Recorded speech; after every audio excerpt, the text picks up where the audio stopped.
damn late. I had to stop by the Wax Museum again and give the finger to FDR. We know Al-Qaeda, Zawahiri is supporting the opposition in Syria.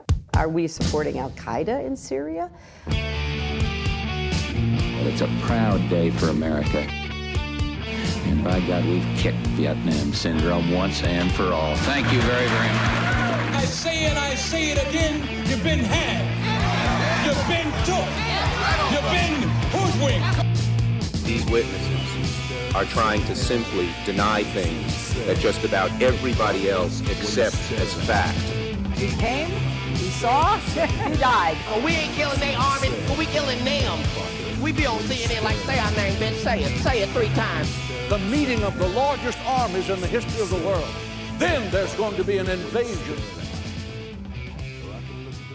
All right, you guys, on the line, I've got Danny Sjursen, regular contributor at antiwar.com, formerly a major in the U.S. Army, did combat tours in Iraq and Afghanistan during both surges, and very conscientious objector, figuratively, if not literally, from the Army. And here's latest for antiwar.com, which actually originally appeared at Truth Dig, but we reprint it all, along with his original articles for us. We're listening to the wrong voices on Syria. Welcome back, Danny. How you doing? Hey, Scott. Good to be back. Good to have you here. Let's talk about Afghanistan first. I don't know what the hell is going on, honestly. The Washington Post says that Donald Trump has given in to Lindsey Graham and that now the withdrawal from Afghanistan is going to be a reduction of troop force levels back to where they were when he was sworn in, at right around 10,000 instead of 15. I guess it'll be 9 instead of 16 or whatever it is. And then, so the Washington Post article seems to imply that the Taliban have agreed to that. But does that sound right to you? Or what is going on here? Is the deal off? I'm not in the negotiation rooms, certainly. But I cannot imagine the Taliban giving way and allowing us to keep 10,000 troops. I mean, they have all the high cards right now. They're I called it in one of my latest articles a talk and shoot policy, and that was exactly the word they used for the North Vietnamese policy during the peace negotiations. They would keep ratcheting up the violence. They would keep changing the facts on the ground in a more positive way for themselves in order to gain leverage at the negotiating table, which is a brilliant strategy as an insurgency or as the weaker power. And the Taliban has done that marvelously. I mean, people who study military insurgencies are going to study the Taliban because that's how effective they've been. Right. And why in the world would they say, okay, we'll agree to peace and let 10,000 Americans stay? No way. That's not going to happen. There is no chance. But the thing I want to say about it, if the Lindsey Graham thing is true, if Trump, because Trump wants to get out of Afghanistan, I think he really does. I mean, the guy is so inconsistent. But in The Godfather, I think it's Godfather 2, he's like, just when I thought I was out, they pull me back in. Yeah. That's what the policy in Afghanistan for Trump has been. Because every time he lets us think we're about to get out, and I think he really wants it, somebody, whether it's the Boltons or the Grahams or the McMasters or the Mattises or the Dunfords of the world, they pull him right back into a conventional interventionist forever war policy. Yep. And, I really think it's true that he thinks this just because he tweeted about it for years before he was elected. I don't think he actually used the word Afghanistan once during the campaign, but certainly on Twitter, at one point in 2012, he took Obama's side, the hated Barack Obama, born in Kenya, secret Muslim terrorist that he got elected on the back of. He took Obama's side in telling the generals to back off of their pressure trying to get Obama to extend the deadline for the surge drawdown. And Obama was saying, no, we had a deal 2012, and now it's 2012. And the generals were saying, no, give us a few more years. And Trump started tweeting that these generals ought to shut up and back down and do what the commander-in-chief says because he's right, we got to get out of there. And he was just so consistent on that. But then as soon as he became president, he was like, oh, well, geez, I guess I've been told better by my people. But wait, one more thing. Was a couple more. You're right. You got to be right that he wants out of there even still as president, because even though he did surge 10,000 in there, he also really, I think, rejected McMaster and Mattis's strategy of escalation and 4 more years of fighting and try to deal with them then, which was what McMaster wanted. Instead, he sent Zalmay Khalilzad over there with a mandate, clearly, with a severe mandate, one that Khalilzad has taken to heart for, a couple of years now, that he should really pursue a deal with the Taliban. I mean, all of that would have fallen apart a long time ago, right? If the president himself had not said, no, really, seriously, I got your back. You work for me. I want this done. You're the guy to do it. Do it. Otherwise, just from what I know of reading stupid old Bob Woodward books about administrations and things, special envoys don't keep envoying if they don't really know that they work directly for the president and have a real mandate to do those kinds of things. And so here we are in the summer of 2019, and they're talking about they have the deal. They're ready to sign it any day now and all of this kind of stuff. So they've seen it through this far. But then, I guess you can just flip-flop right back again. Lindsey Graham says 9/11 will happen again if we leave, Danny. Well, I mean, that's the same old tired arguments from the same old tired old man thinkers. I mean, it's absolutely insane. It's actually Orwellian to a certain extent. I'll tell you, the Orwellian news article I saw the other day, and I tweeted it out, was it's the headline, and it was like the Times or the Post, was like, top general says it's too early to talk about withdrawal from Afghanistan. It's Dunford, right? The chief of staff. Yeah, no precipitous withdrawals. I mean, when you use the word too early to describe an 18-year war, that's an Orwellian. It's like we're back in Oceania, 1984. It's not war. It's too soon. 18 is early. Like, what? How don't we have to be careful with our language even? How could you say it's too early to leave 18 years into a war? I mean, it's a shocking number. The fact that we have people that are that stuck in the box with those just totally useless ideas that have been discredited for 2 decades, the fact that we still have a guy like that at the top of our military is like so instructive about why we should never trust generals. Yeah. And you know what? It's been the former and current head of CENTCOM, or the previous, I should say, and current head of CENTCOM, and the previous and the current general in charge of the wars. All 4 of these men have said, we're not leaving. We can't leave. I don't care what Trump told you. Forget it. Essentially, they've been saying that for months. It makes me wonder if they all have like beautiful timeshares there or something. Like maybe they're investing in the long term. There's some really nice mansions in Kabul, I heard. Yeah, paid for with drug money. Maybe they're playing the long game and we just don't know it. I mean, these guys are insane. But, part of it is the military culture. These guys, I mean, I was joking about timeshares. Many of these generals have actually spent 4, 5, 6 years in Afghanistan over the course of their careers, rotating in and out, because a lot of times generals stay longer than a year in top positions. I mean, they don't know anything but counterinsurgency or whatever the fuck this is. They don't know anything else. Their careers were built on the war on terror. The entire foundation of their careers is the war on terror. If you pulled the rug out from under them, I'm telling you, these guys, intellectually, culturally, identity-wise, they wouldn't know what to do with themselves. They wouldn't. I mean, that's the scary reality of a military that's been in imperial wars for 20 years. Yeah. Well, and here's the real hard part of this one. USA lost this, and you can't spin it otherwise. And, I mean, who believes there will really be a peace deal between the Taliban and the current Kabul government? And who believes that the current Kabul government could even be the Kabul government if America didn't give them $50 billion a year?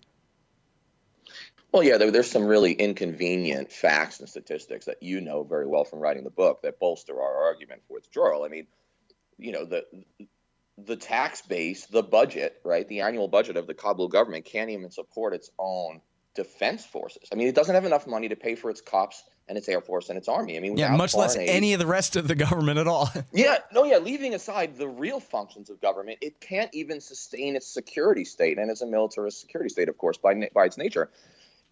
I mean, this war would have to literally go on forever in a stalemate with America backing it with whatever, 10, 20,000 and a lot of Air Force.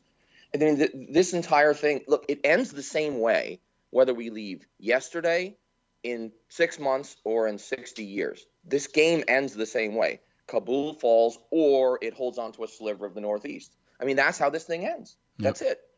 Well, all we're doing is delaying it, causing more death, and, burying a couple of Americans every few weeks. Yeah. Well, it's an important point, too, that the Taliban cannot defeat the U.S. any more than the U.S. can defeat the Taliban there. Danny Davis one time explained to me that if every Taliban in the country descended on the Bagram Air Base, there's enough firepower in that air base to tear those guys apart like Verdun in World War I or what have you. They don't have the air power. They don't have the ability. They'll never have the ability to challenge America's presence at that base as long as the Americans are determined to keep it. But so that just means, from the point of view of those generals we were talking about, great. We don't have to lose the war. Scott Horton's wrong. We lost the war. We don't have to lose the war as long as we're holding on to our one base and we can do drone attacks and keep the Taliban from marching on Kabul. Then we hadn't lost yet. And hey, Danny just said maybe we could put this off another 20 years. Let's do that. Then it'll be somebody else's fault entirely.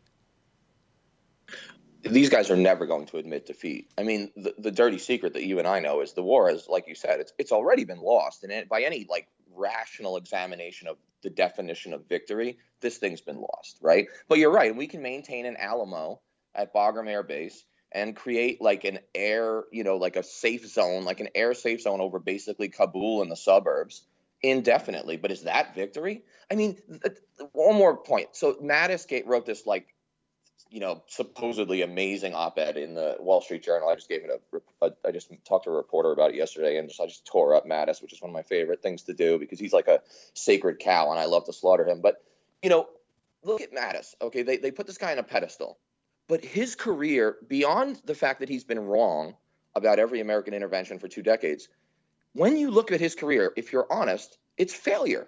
He failed at everything he did. He failed in Iraq. Yeah, he won a tactical victory in Fallujah, but Fallujah was back in the hands of ISIS years later. He lost in Iraq. He lost repeatedly in Afghanistan. The whole Marja government in a box thing was a joke. McChrystal lost there. Mattis and the Marines lost in Helmand. It's a career of failure, and it's not just Mattis. It's Dunford, and it's an entire generation of American generals. And David Petraeus. The biggest loser of all, right? The great American fraud.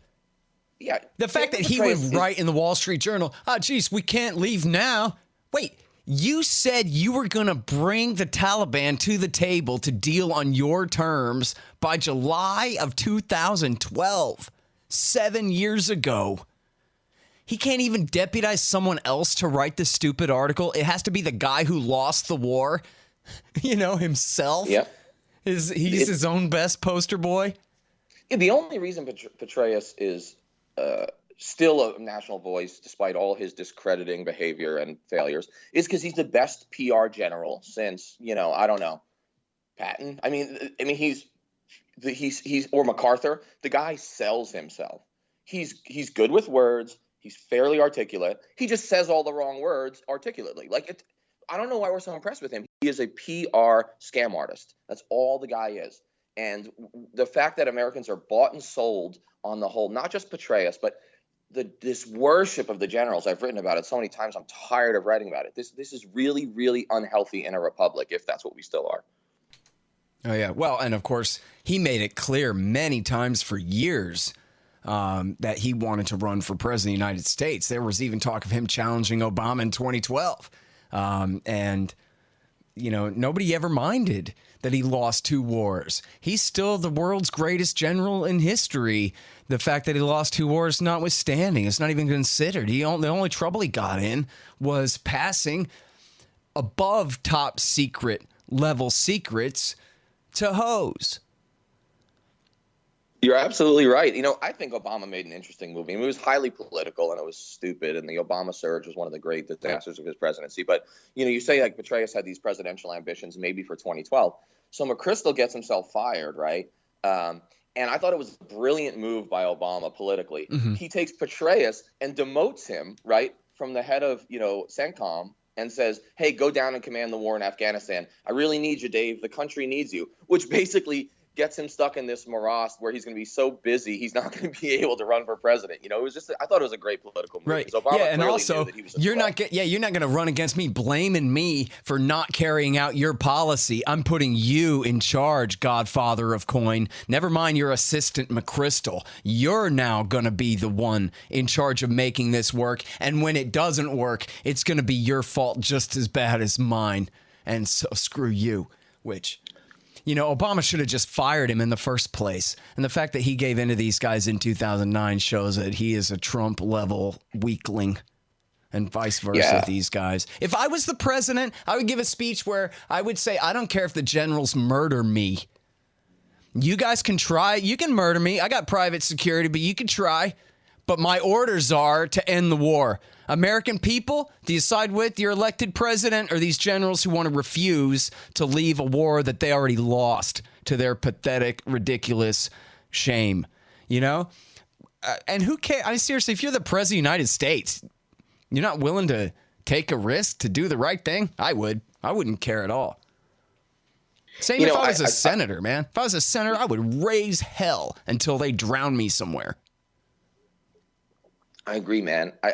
I think the only way to like effectively end these wars in some I mean, he could do it tomorrow with an executive order, basically, but because we don't declare a war anymore. But I mean, I think Trump should go to the people, like you said, because yes, the establishment, DC, Washington, military-industrial complex, blah blah blah, media, they're all going to keep the war inertia going. So you got to do an end run. You got to throw a Hail Mary over them, get on national television, do stump speeches around the country, go on a Woodrow Wilson type tour of America, and appeal to the people and say, listen, you guys elected me to end these wars.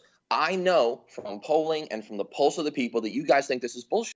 So follow me and I will lead us to peace. If Trump did that, not only would his people rally around him, because they'd rally around him no matter what he did, but he'd put the progressive left, right, his alleged opponents, in a difficult position, right, where the grassroots, I mean, you know, Rachel Maddow will flip-flop and say that we need to stay in Afghanistan forever, but even though she wrote a book to the opposite effect. But, you know, I think that the progressive grassroots would ultimately have to go along, would ultimately have to agree. I mean, maybe they wouldn't like it, but if he goes to the people, you know, it makes it a lot harder and less palatable for the generals to pull this bullshit. You know, it makes it a lot harder. Yeah, it's not even that, too. It's also that because we know how the Democratic Party will react. They'll react exactly as predicted, like a bunch of Hillary Clintons, as they have this whole time over Russiagate and whatever, and accuse him of selling out the military and selling out America's interests and being insufficiently patriotic and all this, and attack him from the right in the worst way.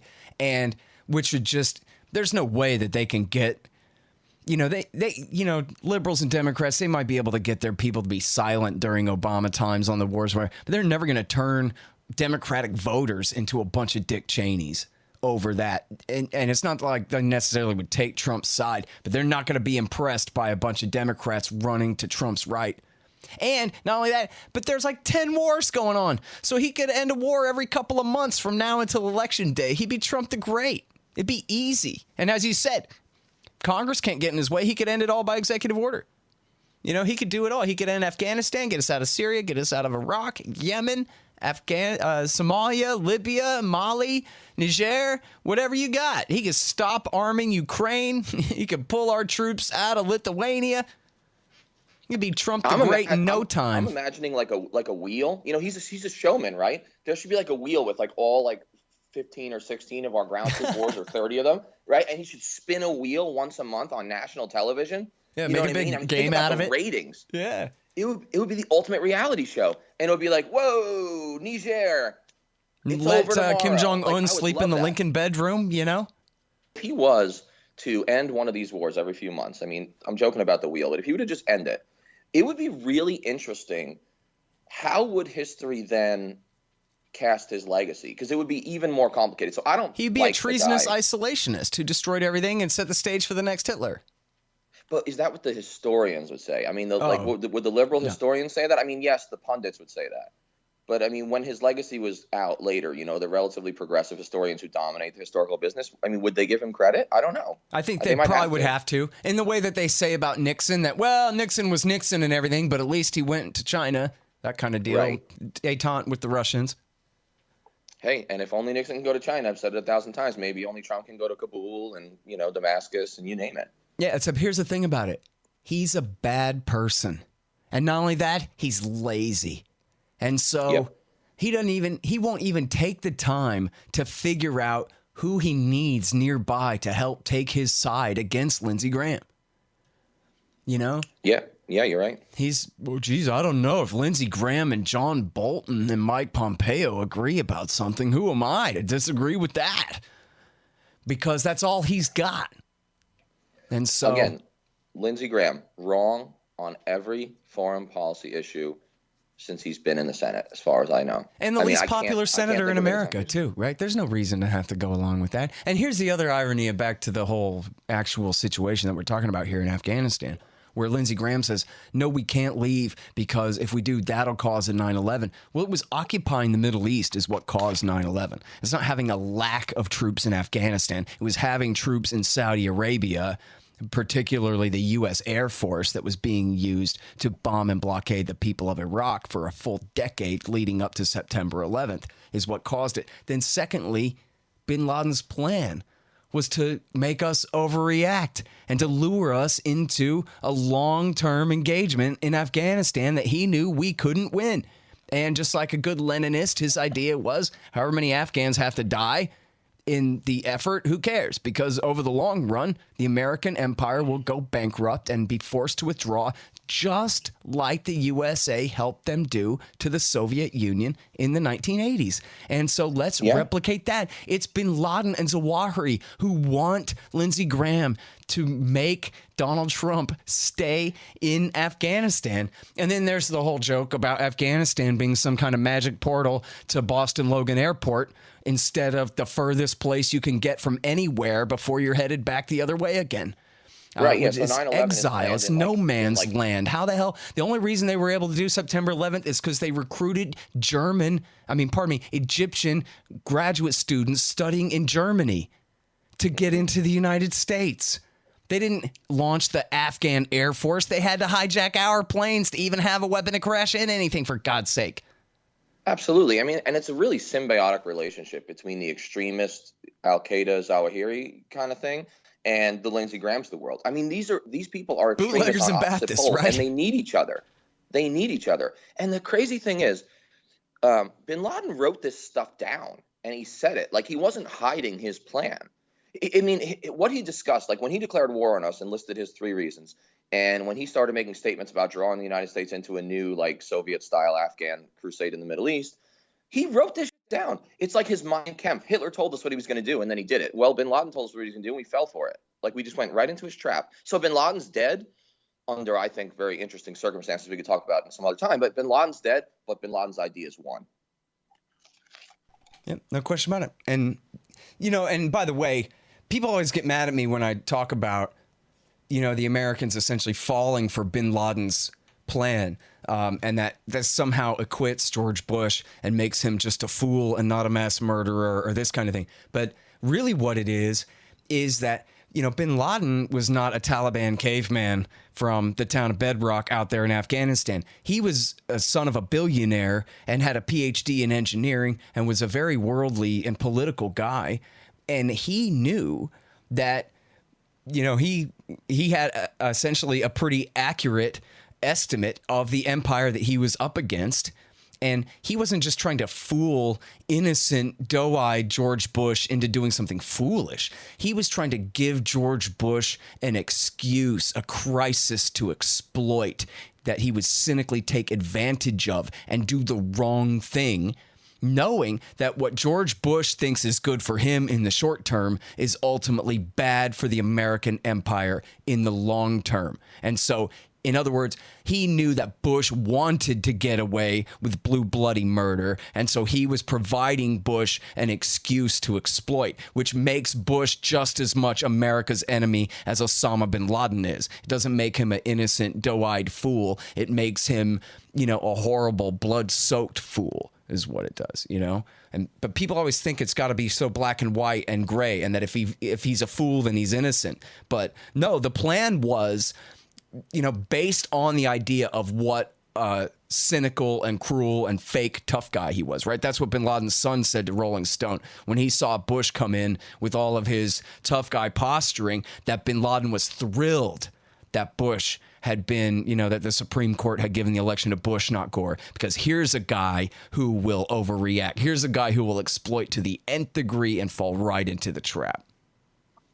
And I think what you just described accurately is the real 9/11 truth. I mean, it's not about whether jet fuel can melt steel beams. It's not about that. Right. The real 9/11 truth is what you described. It's that symbiotic relationship between the neoconservative militarist monsters in America and the Al-Qaeda monsters in Afghanistan and throughout the Arab world. I mean, that's the real 9/11 truth. The real crime isn't that, the government, stepped in and blew up these buildings on September 11th. No, the real truth goes back, like you're describing, to 1979, and all the ways that the United States not only enabled bin Laden to exist and become powerful, but also the way that the two sides, they just understood each other. I mean, you're right. Bin Laden knew that Bush was just the right guy, and you're right, they're equally enemies of the state. They are equally enemies of the American people.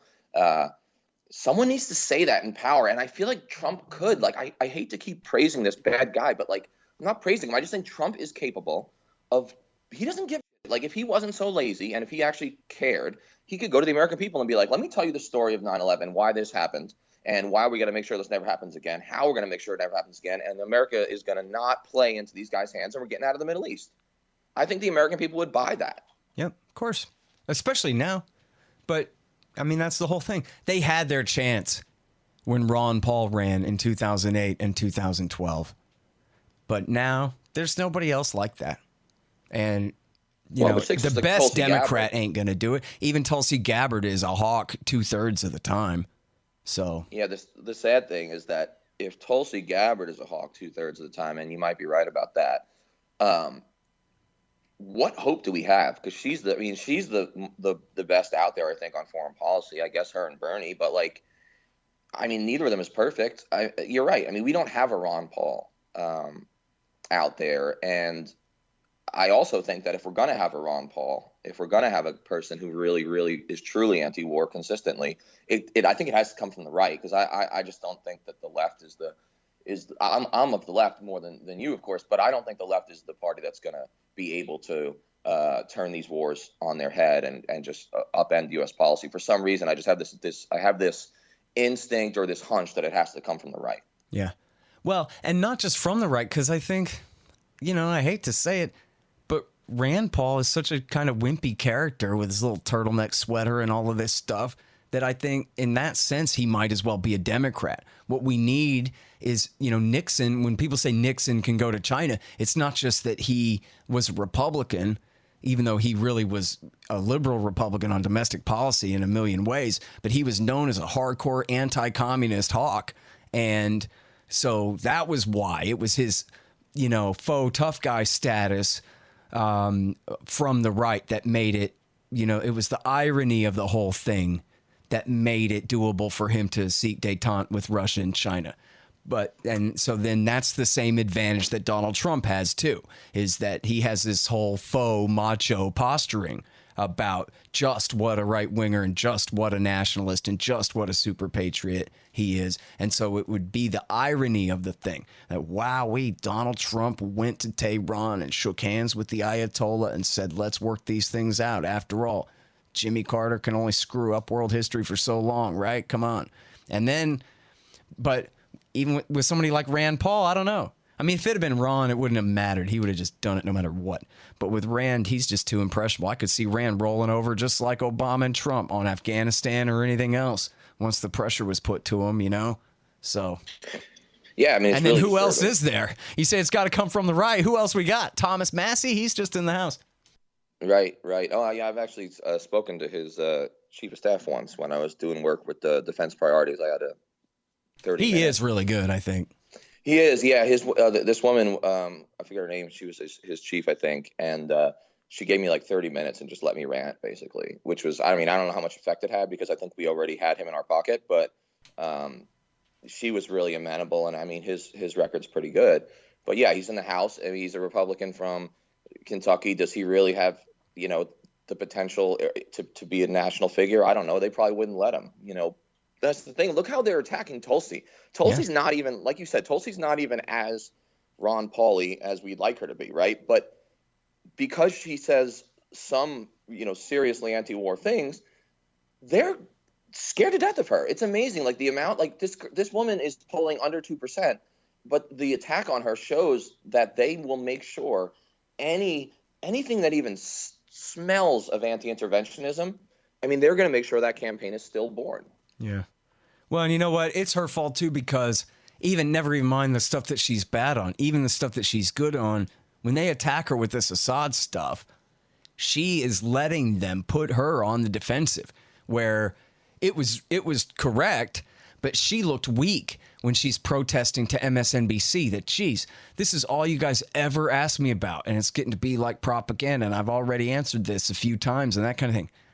That's totally the wrong position. Like frustration with them not leaving her alone about it. That's not the right position. The right position is, let me tell you something, lady. Assad is fighting Al-Qaeda, okay? I don't like Assad, but I dislike Al-Qaeda more. Can you understand that? That yes, I prefer the Syrian state control the Syrian state instead of a bunch of head-chopping suicide bombers just like me and my friends fought in Iraq War II, okay? And then the stupid lip gloss TV lady has to shut the hell up because she doesn't know, and she just got told. And so, okay. And then you actually have a viral YouTube to pass around now, too. Tulsi shoves it back down their throat. But instead, she always goes, oh, come on, I was just trying to make peace or something that, in other words, she doesn't change the presumption of the narrative at all, that she's a bad guy for daring to meet with this bad guy. So it's like they're pitching her a slow ball, and she could be knocking it out of the park, but she just won't. I would. I mean, you're absolutely right. She should go on the attack. She should go viral.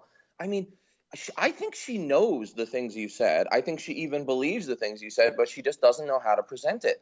And if she did, you're right. She'd be like, hey, guess what, guys?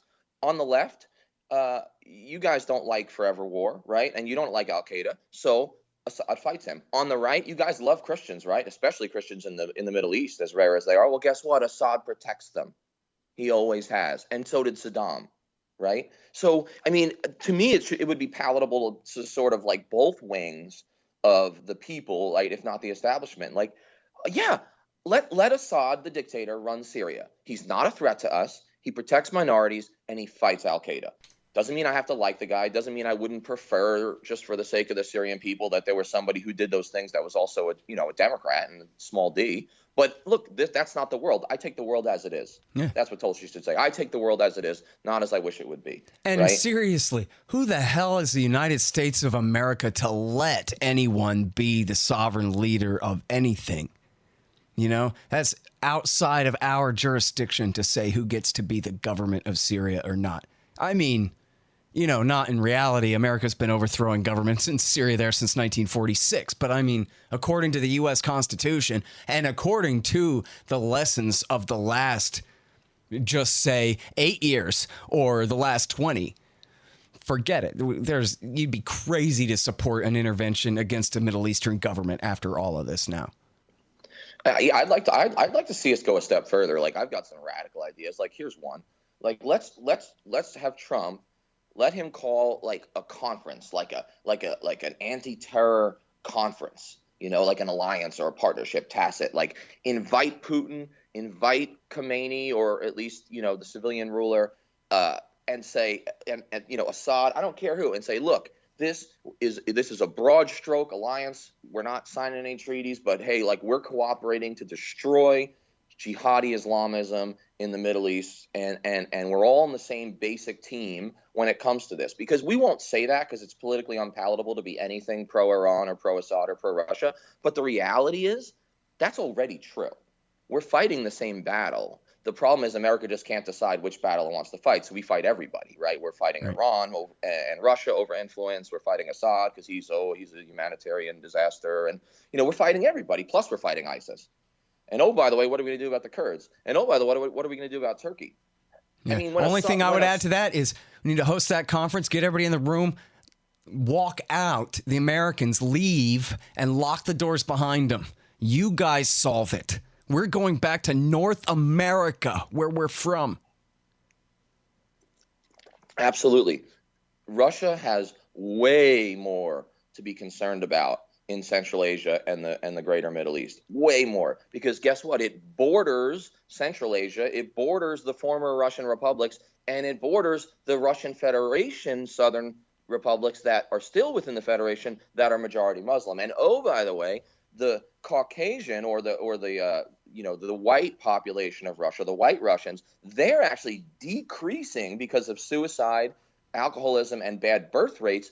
And the Muslim population of Russia is skyrocketing. They are facing a demographic disaster and crisis in their future. Russia is and should be way more worried about terror in the Middle East than we should be across our pretty oceans. Yeah, and we should also recognize that Henry Kissinger doesn't understand economics. He knows what's good for Rockefeller interests. But this whole oil standard for the dollar and all of this, or American security and dominance in the Gulf, necessary to make sure that oil resources can continue to get to our markets and or our allies' markets, especially, for example, our Asian allies who import oil in great quantities from the region, all that's all wrong. That mercantilism is stupid and wrong and was debunked in 1776. We don't need that at all. We could stay home in North America and we could rely on the fact that no matter who is in power in the Middle East, they have nothing but the incentive to put that oil to market. And if it came to, I don't know, what the Russians, who absolutely don't have the budget for this, but let's say they decided they were going to come and try to dominate the Middle East the way America has tried to all this time, we have nothing to lose whatsoever. I mean, I'd feel bad for the people of the Middle East, but hey, they wouldn't be any worse off than under American rule. But it wouldn't cost the American people or our economy anything. It might cost Exxon a few jobs and a couple of dividend checks for their stockholders, but that's not the national interest. That's a special interest. And that's no reason to stay and have a policy of dominance in someone else's region. And then, of course, there's Israel, as you mentioned. We can never even say anything that recognizes the reality that the Iranians are on the opposite side of the terror war from Al-Qaeda and on the same side of it as us. And because if you listen to not just the Israelis, but just read the National Review, that the Iranians are jihadists. What are you talking about, Danny Sjursen? Same difference. And by the way, didn't we tell you that Iran has been in league with Al-Qaeda all along? Yeah, why not? Right, and that's all, of course, all the evidence points in the opposite direction, right, about Iran and Al-Qaeda, and that alliance is as fake as the Saddam Al-Qaeda alliance. And you know what's interesting about Israel? In Syria, and I wrote this in my latest article on Syria, Israel, like major pundits and former generals and defense secretaries or defense ministers in Israel have gone on the record during the Syrian civil war and said, if the choice is between Iran and the Islamic State, I choose the Islamic State. That was one quote. And the other quote, which was to me even more shocking, was like an op-ed that was actually more like a policy analyst, but it was public. And the headline was, the destruction of the Islamic State is a strategic mistake. An Israeli former government minister allied with the Netanyahu government wrote that. I mean, Israel would rather back jihadism in Syria so that they could fracture Syria, right, and weaken it, than have Iran have any influence there, which it already has. I mean, it's incredible. Israel, if it was all about ideology, if it was all about, hey, Islamists are barbarians and they're coming for Israel and they're going to bomb our people on buses, if it was all about that, then there's no greater ideological and physical threat to Israel than ISIS or Al-Qaeda. And yet, they're more concerned about Iran, and it's staggering. It is staggeringly, it's absurd, and it makes no logical sense unless you realize what Israel is really about is none of the above, and they are really about dominance and major, regional sort of geopolitics and realpolitik. They're not really worried about the things they say they're worried about. Hang on just one second. Hey guys, I ever tell you about LibertyStickers.com? It's just nothing but anti-government propaganda for the back of your truck. I invented most of them, the good ones anyway. Anti-war stuff, anti-cops, making fun of all the candidates in the upcoming election. LibertyStickers.com. Hey guys, check out the great lineup of podcasts we've got going on over at the Libertarian Institute. There's me, Foreign Policy in Focus with Kyle Anzalone, Free Man Beyond the Wall with Pete Quinones, a.k.a. Mance Raider, the Liberty Weekly podcast with Patrick McFarlane and Keith Knight, and our newest edition, Jen the Libertarian, with Jen Monroe. Check them all out at libertarianinstitute.org. Hey guys, don't you think it'd be cool if you could go to college, but Tom Woods was the dean of the thing? Yeah, well, something like that. Check out libertyclassroom.com, where Tom Woods went and had his pick of all the best professors to teach their courses in the real history and economics that you didn't learn when you went to college the first time around, or maybe you didn't learn because you skipped your higher education altogether. But here's some real American history and some real economics, the kind of stuff that you've been missing. It's all at libertyclassroom.com, and make sure to click through the link in the right-hand margin of my website, scotthorton.org. Hey, man, listen, as long as we're on it, let me go ahead and play this clip. It's Michael Oren, just a couple of months after he had left his position as Israeli ambassador to the United States. Maybe it's half a year later or something, but it's the end of June 2014. In other words, just 2 weeks after the Islamic State invaded Western Iraq from eastern Syria, sacked Mosul, and just, I guess it would be 1 week then since Abu Bakr al-Baghdadi stood up on the balcony and declared himself the Caliph Ibrahim, leader of the Islamic Caliphate there. And there was the Aspen Ideas Festival, and Michael Oren sat up on a stage with, of course, Commissar Goldberg, of the editor-in-chief of The Atlantic and Israel's enforcer in the American media here. And Oren explains why he prefers the Sunni side to the Shia, and you'll see that he makes explicit references not to some mythical moderate groups as deniability, but to the Islamic State. Check it out.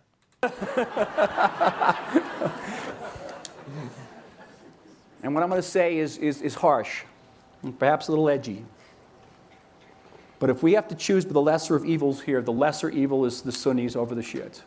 For the reason You're I not mentioned speaking before. for me. Okay, it's a lesser evil. It's an evil, believe me, it's a terrible evil. Again, they've just taken out 1,700 former Iraqi soldiers and shot them in a field. But who are they fighting against? They're fighting against the proxy with Iran that's complicit in the murder of 160,000 people in Syria. You can just do the math. And again, one side is armed with suicide bombers and rockets. The other side has access to military nuclear capabilities. So from Israel's perspective, if someone's got, if there's got to be an evil that's going to prevail, let the Sunni evil prevail. And I'm speaking entirely for myself. Mm-hmm. As if he just said, from Israel's perspective, meaning the perspective of the Netanyahu government. And again, he makes an explicit reference to ISIS massacring 1,700 Iraqi Shia Air Force cadets at Camp Speicher. So we know he's talking about Baghdadi and the worst of the worst of the worse than Al-Qaeda guys. The Al-Qaeda in Iraq, Zarqawi's successors, who had then at that point seized all of Western Syria and Eastern Syria and Western Iraq and created their own Islamo-fascist caliphate straight out of Zionist propaganda from just a few years before that could have never existed in the world if not for America's policies for Israel in Iraq and Syria. And then here and then what's his excuse, Danny? That Assad is responsible for every single death in the Syrian war when he's fighting against a bunch of foreign-backed mercenaries in the first place. But then secondly, that Iran has military nuclear technology that they could transfer to Assad and Hezbollah, which is just completely ridiculous. That's like saying Danny Sjursen has secret military nuclear technology. It's just not true. The whole thing is nuts. It really leads one to some conspiratorial thinking, because Israel's goals and interests, as he just laid them out, are totally at odds with American supposed goals and interests. Like, we do not have, people are always like, oh, they're the only democracy in the Middle East. Like, we share cultural values. They just mean white skin. But the thing is, and they're not all white skinned, but the thing is that our biggest threat, purportedly, right, what we say ostensibly is the biggest threat to America is transnational jihadism, right? Transnational terror. Okay, well, which side is more, has more proclivity to international terrorism? The Sunni jihadists under the banner of Al-Qaeda and ISIS. When was the last time an Iranian Shia or a Shia anybody hopped on a plane, came to the United States, and blew up a building? You name the time. You can't. Iran has presented no transnational threat to the United States for decades. It never did. There are no Shia suicide bombers in America. I'm not saying they didn't exist in Lebanon. I'm not saying they didn't fight the Israelis with those tactics. I'm not saying it didn't go on. Obviously, they killed our Marines in Lebanon. Of course, our Marines shouldn't have been there in the first place. But this is ludicrous. Israel and the United States are literally at complete odds strategically, and yet we're like dragged along by the three Bs. You know, I call them the three Bs that are dragging U.S. policy along. Benjamin Netanyahu, BB, MBS over in Saudi Arabia, and MBZ over in the United Arab Emirates, even though he's a junior partner. The three Bs are like pulling American policy, and it makes no strategic sense. But you know what? The United States, our policy in the Middle East has never, that's the dirty secret, it has never actually been driven by rationality or strategic sense or concerns about our homeland. It's never been about that, which is why I get into this sort of conspiratorial thinking, because there's no way around it. Well, look, you know what? The best advice a guy in my cab ever gave me was, you know what, kid? Everything you say is right, except it ain't conspiracy. It's just politics. That's what it is. Politics is just the fight over who controls the resources. That's all it is, man. And so, you know, in other words, there is no national interest. There's just the individual interests of the people with power and, you know, what's good for them in their short term. You know, just like the public choice theory kind of a deal. Special interests is what Ross Perot used to call them. He's going, what does that mean? That means, yeah, squeaky wheel gets the grease. And so if the other 300 million Americans have to suffer as a result of whatever policy favors some tiny number of them, oh, well, that's, you know, the name of the game. That's how it's played. So, of course, you know, people who put Israel first are going to do everything they can to support Israel's interests. And if you don't like it, you're just supposed to play the game harder and better. That's all. And if Trump is truly the man of the people, I mean, again, we're going back to this, go to the people. Trump could easily be like, hey, white ethnics from the Rust Belt who've been struggling economically and feel like you're culturally being taken over. Like, I don't buy that theory, but that's their theory, right? And he could say, hey, Rust Belt, you know, lower middle class working folks, guess what?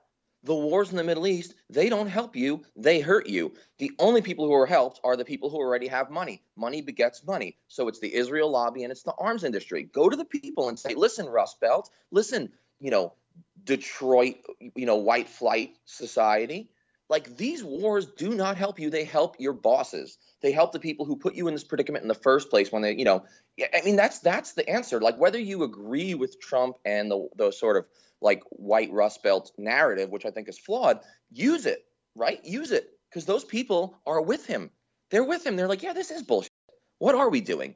No one's making any money off this except Exxon and Honeywell and, you know, APAC. Because you're right, it's special interest. It's not the American. There is no such thing. You're right. There is no such thing as the American interest. You know, everyone always talks about it. Even I get sold into, you know, I find myself using the phrase, and it's silly. I shouldn't. I should be more careful with my language, right, with my vernacular. But the reality is there is no, you know, there is no such thing as the American interest. That just doesn't exist. One could argue it really never has. Well, the thing of it is, if you're a powerless person like you or me, then you can imagine what it would be like to try to do what's best for the country as a whole. It's just that the economics of politics, as Obi-Wan Kenobi calls them, preclude that kind of thinking. Essentially, all the incentives are built in separate and different ways, where most of everything has to do with keeping your lip buttoned up so you can try to move up so that maybe someday when you're 63, someone close to the president will listen to you say one thing one time or whatever. You have crazy incentives in the way that power is divvied up and the way that people play into that system. I'm sure you've read Daniel Ellsberg's book, Secrets, and I know you know from your own experience in the Army all this time as an officer and everything over there, but in Ellsberg's book, Secrets, he goes, look, the Gulf of Tonkin was a crazy conspiracy theory that wasn't taken seriously and very few people believed. And the secret was kept by approximately 40,000 people until I leaked the Pentagon Papers in 1971, after it was way too late, 7 years later, and 40,000 people were willing to go along with that because what was the opposite of that? Going to prison? Discrediting their boss and all their coworkers who are all going to have to suffer for the scandal of them telling the truth and all of these things. And so the national interest, what's good for the people of Kansas in the war in Vietnam, it just doesn't play into it. It certainly couldn't override the individual interests of the people in power that we would be counting on to provide that check and balance. All of their business requires that they go along rather than stand up. You're absolutely right. I mean, Ellsberg is the closest thing we had to the American interest. I mean, if special interests were keeping the warfare state going, you know, Ellsberg was the closest thing, people like him, to blowing the whistle on the whole thing and saying, whoa, I'm here to speak for the American people as their proxy because I've got some insider knowledge. And the reality is this isn't good for Kansas. It's not good for Detroit, and it's not good for Southeast Wisconsin. Right. You know, and even according to him, he was 10 years late. Oh, of course he was. And I think he sort of, I mean, I think I've heard him express regret that he didn't turn sooner, publicly. In fact, I'm afraid to say that the way he's talked about on the show, he still does not forgive himself for waiting as long as he did. Yeah, and I don't either. I mean, I'm not as important of a figure, but like the great regret, the great shame in my life is the amount of times that I re-upped, that I decided to stay on longer because I either convinced myself that, I'm one of the good ones and I'm going to fix the system from the inside, or when I was really being honest with myself, I really like socialized healthcare that I have, and I really like that I keep getting promoted, and like I make about $100,000 a year serving the empire, and I can't do that in the outside world as easily. I mean, that's my great shame and regret. And I've expressed it in articles, that's like I've thrown the mea culpa out there. I'm not as important as Ellsberg, but I understand the sentiment because I feel it myself. Yeah. Well, and yeah, I mean, Ellsberg is Ellsberg, but you're pretty damn important. Your voice really resonates because, as I said in the introduction, who are you to judge? You were there. You lost your guys in these fights, and could see, your previous article before the Syria one here is stop pretending Washington and Kabul never really controlled rural Afghanistan. And you were a team leader out there in the Kandahar province, right? Yeah, and I threw a personal vignette in there because I think the readers kind of respond to that sometimes better than my more like esoteric, evidence-based analysis. I mean, look, I tried my hardest in charge of 120, conventional U.S. scouts working together with a Special Forces A team, and I raised a goddamn militia. I was the first conventional unit to do what the Special Forces were doing. I was literally the first one in Kandahar province ever. I mean, like generals. I mean, I can't tell you how many generals came to visit my camp. 3-star, 2-star, every week a general come down because they wanted to see what I was doing. They used to call like, this is the laboratory for victory. Like what you're doing down here is the model, Danny. Like I got so much accolades for it. And the reason I told the story about how it was ultimately a failure is because I think it's important. And I knew, and that's why I say it in the article. I said, listen, I knew at the time that raising this militia, while it might in the short term help protect my soldiers by putting like someone in front of the enemy that keeps them further from my base, because we were under siege up till then. So yeah, it worked for a year. It got my guys out of Dodge, most of them, right? Most of them and most of their limbs, not all of them and not all of their limbs. But I knew, I wasn't stupid. I said, unlike my peers, I didn't buy it. I knew what I was doing. I knew that it wasn't going to work. But I didn't care because I was trying to get the hell out of Dodge with as many of my guys and their legs as I could. Yep. Well, and from the general's point of view, well, talk about that. What it's like to be a general with a base out there, to be a general with a major like you out there, and the politics and the incentives from their point of view, because you want to talk about knowing better. These are the guys who know better. Yeah, or they should, but the problem is with the military promotion system, like the thing that is most valued, in promotion, the thing that is most positively reinforced in promotion and success is not measurable outcomes. It's PR. What I mean is a can-do attitude, positive thinking, and shining up a turd and showing it to a general is how you get accolades. I mean, if you were to read my evaluation, my officer evaluation report, my report card for Afghanistan, it's glowing. It's glowing. You would think I won the war in Kandahar province. I mean, if you read it, you'd be like, wow, this guy's a big deal. I was nothing. I failed All I did was briefly lower violence against my troops. All I did was put an Afghan in front of my problem. I didn't solve the problems of Kandahar province. I solved the problems of B Troop, 4th Squadron, 4th Cavalry, 1st Brigade, 1st Infantry Division. That's the only problems I solved was my own. I didn't fix anything. I didn't win the war. But these generals, they come down. The thing is, I was able to present it to them as this great success, right? Because I had these statistics that we keep that show like, well, see, look, attacks on my base are down. And so they come visit because A, they love to glad hand with soldiers. It makes them feel like fighting generals like George Patton. I mean, I had one general, he used to keep this is true, he became a 4-star in Iraq, and he used to come visit troops, and he used to keep a baseball bat tucked into the back of his body armor, like Leonardo from the Teenage Mutant Ninja Turtles.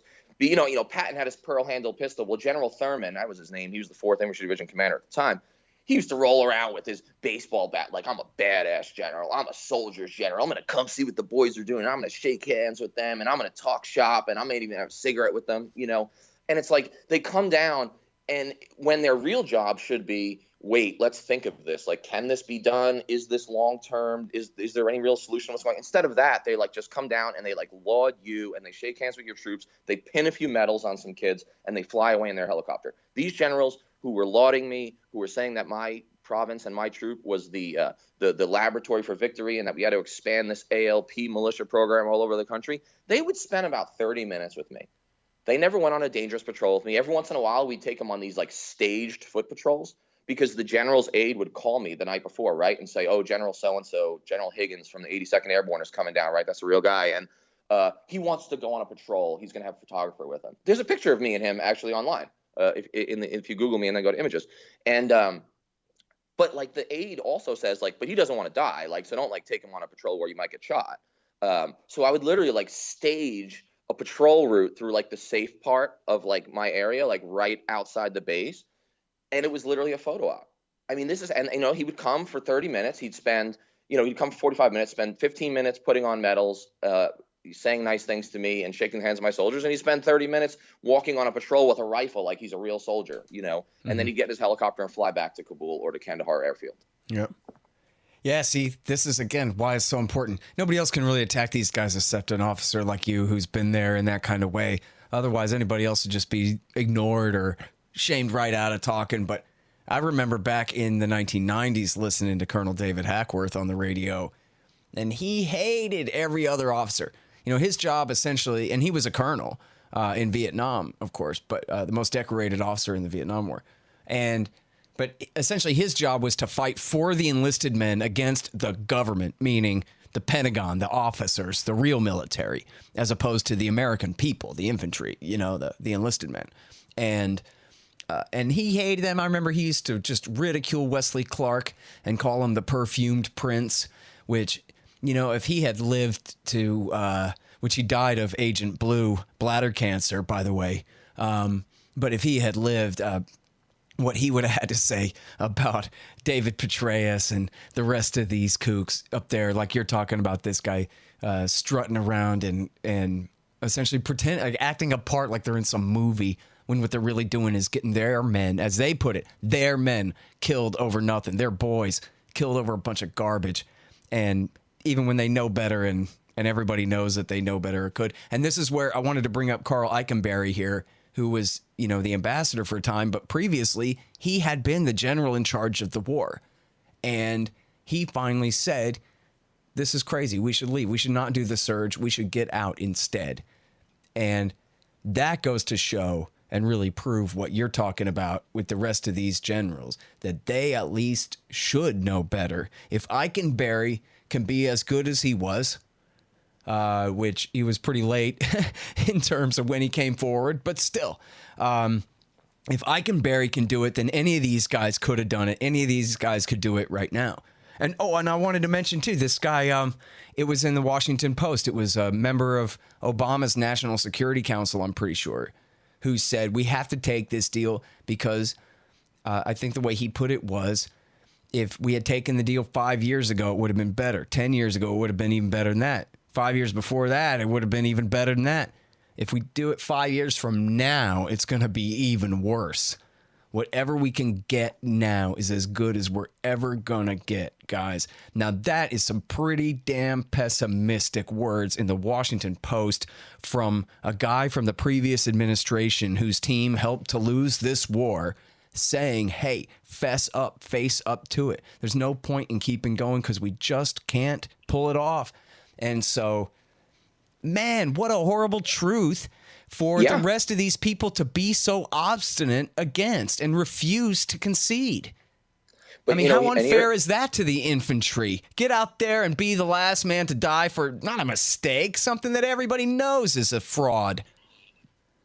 And that's the thing about Trump. Like, he could do that too. He could say, not only is it not good for you in the Rust Belt, but hey, I love the soldiers, I love the veterans. Hey, infantryman with a bunch of tattoos, you know, who has a high school education and very few prospects when he gets out of the military. Hey, infantryman, hey, Marine, this war's not good for you. I'm going to get you out of it. I'm going to get you out of this nonsense because these wars, the generals make careers on them, but you're in the mud and you lose your buddy. You know, and look at Eikenberry. Look what happened. This is instructive. When Eikenberry turned, late as it was, but it's never too late. When Eikenberry turned, he was pilloried by his former comrades. He was persona non grata. He was blackballed. I know this because I know generals, currently generals, I can't use their names, on active duty who have told me that he was blackballed socially by all his former professional mates. When he said no to the surge, the war is, all the other generals turned on him. That's instructive to me. And I just want to tell one other story, actually, going back. I'm kind of going back, but like I think that you and the listeners will find this a little bit interesting. So I told you that the generals would come down and they would do these like mock patrols. Well, one time I told you we had to make sure they don't get shot at. One time it didn't work. So let me just briefly tell you this story. I think it's also instructive about how fake this is and about how these generals are frauds. The con men, really. We had built this little market. Actually, I had paid some Afghan contractors to build this little market, but in this really dangerous spot. And I told the boss, and oh, by the way, when you pay the contractors, they kick back to the Taliban. So I'm actually funding the Taliban by doing this. And I knew that. And I told my boss. So I told my boss, this colonel who wanted to be a general, which means he doesn't care about his troops. I said, hey, this is not a good place to put a market because like no one's ever going to actually go there because it's so dangerous. And like, this is a step too far. Like we're a step too far away from the base. Like this isn't going to work.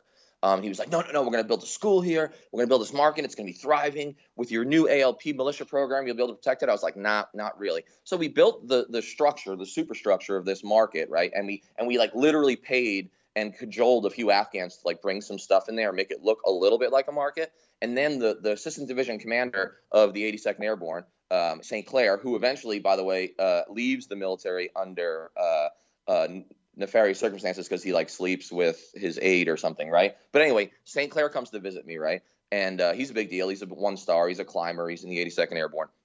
And I'm told by my colonel, like, oh, like you need to take the general. He's coming tomorrow. We need to take him on a walk through the market, you know, and like we'll take him on a stage patrol. And I said, sir, to my colonel, who is a sociopath, and I still hate to this day. I'm not going to use his name, but I kind of want to. Anyway, I said, sir, this is bad. We're going to, like, there's a good chance we'll get attacked. Like, there's a good chance someone will die tomorrow. Like, this is not good. This is not the typical patrol that we do. Like, I'm telling you, I know the ground. You visit it every once in a while. I live there. Something bad's going to happen. He's like, no, it's going to be safe. It's your job to make sure it's safe. I said, okay. The enemy gets a vote, sir. I literally said that. Hung up the phone. The next morning, we go on this little patrol. We come under RPG and machine gun fire. And I have never seen a general hit the deck and jump into a canal and get himself wet and dirty so fast. And thank God none of my soldiers were hit. It was a brief firefight, but it was dicey and it could have went the other way. General goes home in his helicopter. He still lauds me, still says nice things. You could see that he was shaken. Hey, we were all shaken. I mean, for me, it was every day. For him, it was like once a year. But when I got home, when I got back to my base, that night, my colonel calls me. Guess what happened? I got lit up. I got yelled at because I let the Taliban attack. I got yelled at for what the Taliban did. I said, this is a fraud. You don't want to win this war. If you wanted to win this war, you would listen to what I told you. And I mean, I got in trouble because it didn't look good that the enemy got a vote. I'm like, should I have called the Taliban up ahead of time? I should have. I should have made deals with the Taliban. I swear to God, I should have. I should have been in such a relationship with the Taliban that I should have paid them a few $100,000. I had sacks full of money, literally. I should have taken it home. And you're paying them taxes anyway, like you said. So. Right. I should have met with the local Taliban and been like, hey, what's up, dude? Tomorrow I'm taking this general around. Like, we won't f with you for like the next month. Just like, don't shoot at us tomorrow. I should have done that because I got yelled at for not doing it, essentially. Now, if I would have done that, they would have fired me if they found out, right? And all that. But the reality is that's what they wanted. They wanted a safe patrol. Well, I can't make a patrol safe unless I bring the Taliban in on the deal. I mean, it was insane, but it's true. Yep. Well, and you know, I only found out after I published my book that there's an entire book that was written by a guy who was in charge of this stuff over there, where that's exactly what they did, was pay protection money to the Taliban, and the Taliban would even provide the security, driving the truck in front and back of the convoys of gasoline and other materials that American soldiers needed in the surge, and paying them millions and millions and millions of dollars in taxes for their protection in order to fight the war against them. And then they just spend all that money buying guns that we gave the Afghan National Army on the black market and use them against our guys.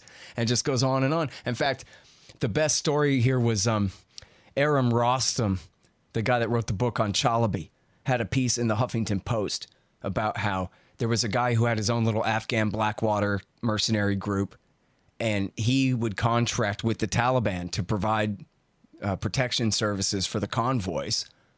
And he was the son of the Afghan defense minister at the time, and even opened up a lobbying firm on K Street in Washington to help lobby for the surge and the extension of the war. I mean, there's so many stories like that. I mean, I don't know. I was just thinking as I was telling you that story, like, why have I never written these stories down? Like, I need to write like a short book that's just a series of vignettes that are instructive on how absurd the war is. I mean, the word absurd would have to be in the title somewhere, you know, or some. It could be like your American History for Truth Diggers series. You could do a series where it's just goofy that happened to me during the war, you know? You know, I'll talk to Eric. You know, maybe I'll start publishing those. Like, maybe I'll do like an extra article a month for anti-war where I do exactly that, because I know that you guys would totally support that. And absolutely, man. You know, I'm glad we had this conversation, because I'm going to do it. I haven't told. I mean, the only time I've ever told these stories is like over like too many beers with like my buddies who were there with me. Like, and I think the people need to know. I bet you could write a great Catch-22 type novel there. You know. Absolutely. I lived Catch-22. You know, what I'm describing is very Catch-22, isn't it? Like, generals coming down, going on fake patrols. One day it goes bad. I get yelled at because the Taliban decided to be the Taliban. Like, you know, it's insane. I mean, the whole thing is insane. And what you're talking about with, like, the money and the corruption, like, look at Ahmad Wali Karzai, right? The half-brother of Hamid Karzai. He runs Kandahar like a narco state. I mean, the guy is the most corrupt dude. He's got ties to the Taliban. He's got ties to the drug dealers, right? And this is the government we're backing. Yeah, like, he's a half brother of the president that whole time. Yeah, the president puts his brother, who was a known criminal before the war. He's long been like a criminal with nefarious ties to drugs and the Taliban. And like, we throw that guy down there, and he runs Kandahar like a private fiefdom, and just uses American troops to prop himself up. We weren't in charge. He was in charge. Well, and when the Taliban killed him, they replaced him with Abdul Razik, who was also a heroin dealer and became the most powerful warlord in Kandahar. Who I have met, talked to, walked on patrols with. And he's the guy who finally got shot and killed when the Taliban assassin tried to kill the American general there that time. And there was that firefight in that closed room. That was just a year ago or whatever, right? By the way, Razik was a known war criminal. He got put in charge of the Taliban. It might as well be. He got put in charge of the Afghan National Police in Kandahar, in charge of the whole thing while I was there. And I met him. I was at the ceremony where he got like promoted or whatever. And I walked on a few patrols with him. He's a scary dude. Like, he's a badass. Like, don't get me wrong. He's a monster, but he's a badass. Like, when you talk to him, he is not scared of you because you're an American. He talks down to you because he's older than you. And he wasn't even old, but he's older than me. He talks down to American lieutenants and captains and majors. Like, he thinks he's the shit because he is. And the thing is, he was a known war criminal already. Okay, I showed my colonel an article in Harper's from like 2009, okay, an expose on Razik. You can look it up. It's by Matthew Akins, right? Yeah, right, about how he executed all those, not only Taliban, but also civilians, like in a ditch, like years before. Well, 2 years later, I find out Razik's coming in to be in charge, and everyone's all excited because he had a reputation as a Taliban ass kicker, right, which was somewhat true. And I showed my boss, who didn't give a shit and could barely read and couldn't spell Afghanistan. I was, look at this article from Harper's. Like, we got a war criminal coming in. Is anyone else concerned? And I was literally told, like, shut the fuck up, Danny. Why are you such a troublemaker? I mean, I was like, this is public notice. This is in Harper's. And we knew he had a war criminal coming in. And guess what he did when he came to Kandahar? Committed more war crimes. Yeah. And also worked with the Taliban. So, yeah, he's a Taliban ass kicker who also runs drugs, which fuels the Taliban. It's really a beautiful system. I mean, the absurdity of it, it's almost like trying to fight against the system, like I was in my limited way. It becomes Kafka-esque. Yeah. There's no other term for it. Well, and think about this, too, where, we're talking about how there's no national interest when it comes to these policies in the macro sense. I mean, here you are in Kandahar province saying, listen, here's what's good for the war effort. Sorry, it contradicts what's good for your career at this moment. However, and their answer is, shut up, Sjursen. You're getting in the way of what we're doing, which is their eye is not on the ball. Their eye is on their own. And so there's the economics of politics, even at the micro level. The major gives sound advice to the colonel. The colonel says, get the hell away from me. I don't want it on the record that you told me that you knew better. And something else. I got to run here in a bit, but this has been a great conversation. I want to, if that's okay, but I want to tell one more story about how this is really more about promotion for these guys than it is about the war effort. Same guy, same colonel. His name was Lieutenant Colonel Katona. He was a monster. I hope he's listening. He's not. He doesn't read. So anyway, he says he wants to go on a patrol to this really distant outpost that I had established that got attacked every day. It was literally like a sandbag Alamo. And I was like, I didn't even want to establish a place. I wanted to give it up because all it was a death trap for my guys. It didn't actually provide any security. But whatever, I had to keep it because he said, keep it. He's like, I want to walk there. I was like, sir, we got to take a helicopter. Like, that's the most dangerous walk in Kandahar province. Like, I've never done that patrol without being attacked 3 to 5 times. He was like, no, we're doing it. And we're doing it tomorrow because I want to go see the soldiers out there. And I was like, oh, you're such a hero. Okay, well, here's the deal, sir. If you insist, we must leave before dawn because the Taliban doesn't like to fight at night. They don't like to get up early. They're the laziest fighters ever. We have to leave at like 4:50 a.m. We might get there without a firefight. On the way back, we are going to be attacked, so I recommend a helicopter. But if you insist, we have to leave before dawn. He says, Danny, you know my battle rhythm. I go to the gym in the morning. I go to the gym every morning at 7. The soldiers expect to see me in the gym on my little big safe base. And if I'm not there in the gym, they're going to think that their boss doesn't work out with them. So we have to leave at 9. That's the earliest I can get here. I said, sir, if we leave at 9, someone's going to die. And luckily no one did, but it was a close thing and a lot of people got hurt. And he goes, Danny, let me give you some advice. And I said, oh, great. Sage advice from this sociopath. He goes, quote, Danny, in this business, lower caters to higher. We're leaving at 9 a.m. tomorrow. Massive firefight within sight of my base. We couldn't get 600 meters away from my base before we came under massive RPG and machine gun fire. I was hiding behind a rock pile with him, which was the only cover we could find. And I remember looking in his eyes, and he was a sociopath, so he wasn't even scared. He's one of these guys that you just know a bullet's never going to touch him, and he knows a bullet's never going to touch him. He was brave in a sociopathic, psychotic sort of way. He's not scared, but I look in his eyes, and I lock eyes with him, and the hatred I felt for what he had just put my guys through, for the fear I felt hiding behind a pile of goddamn rocks, again, unnecessarily this time, right? The point I'm trying to make is the point I've been making with all these vignettes, and I'm going to write them down from now on once a month or once every couple of weeks, is that the war was never about what they said it was about. Even for the military guys, even at the mid-level management of like colonels, it was never about winning.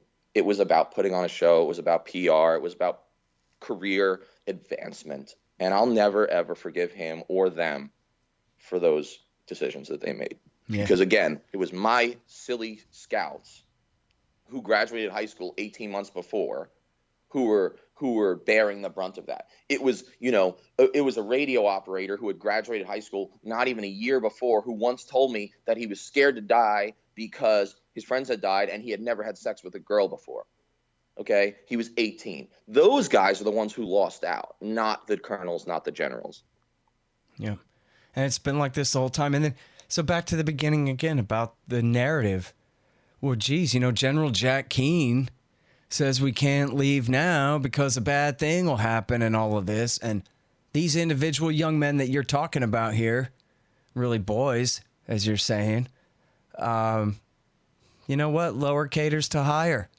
You know, Lindsey Graham and his people, they have beliefs that need reinforcing or something. So, and you know what?